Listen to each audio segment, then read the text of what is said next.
اللہ اللہ اللہ اللہ۔ دیکھو نا، حضرت مجدد الفسانی رحمت اللہ علیہ گوالیار کے قلعے میں بند کیے گئے۔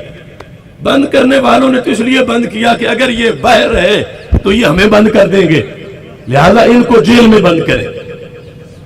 وہ مجدد جن کے پاس بیٹھنے کو دنیا تڑپتی تھی اور مجدد ملتے نہیں تھے، تو جیل کے ڈاکوؤں کی قسمت جاگ گئی۔ کوئی راما، کوئی گاما، وہ سارے بڑے بڑے پیشہ ور مجرم، یہ مجرم ڈاکو دلیر ہوتے ہیں، لیکن ان کی دلیری کا رخ غلط سمت میں ہوتا ہے۔ اب ان کو صحبت مل گئی مجدد صاحب کی، اور مجددی فیض جب ان کو ملا تو اس کے نفس گرم میں تاثیر ہے ایسی، ہو جاتی ہے خاک چمرستان شرر انگیز۔ یہ ہمیں جیلوں میں رکھ کے دیکھے تو صحیح کہ جیلوں سے انقلاب کے کتنے مجاہد باہر آتے ہیں۔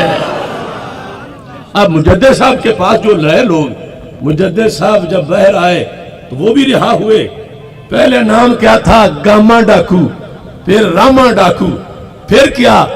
پھر غلام محمد مجددی اور رحم الدین مجددی، اور پھر حضرت غلام محمد مجددی نقشبندی، اور پھر وہی صوفی تھے جنہوں نے دنیا میں انقلاب برپا کر دیا۔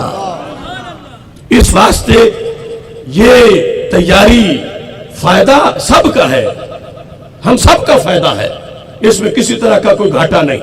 کہ وہ زمانہ جب پھسل جائیں بڑے بڑے، جب بھٹک جائیں بڑے بڑے، جب قحط پڑ جائے آوازوں کا، جب تاجدار ختم نبوت صلی اللہ علیہ وسلم کہ دشمنوں کے مقابلے میں کھڑے ہونے والے بہت سے چھپ جائیں، اس قحط کے زمانے میں پھر جو بیٹھتے ہیں ان کو حصہ بھی زیادہ توجہ کا ملتا ہے، حصہ نگاہ رسول اللہ علیہ السلام کا زیادہ ملے گا۔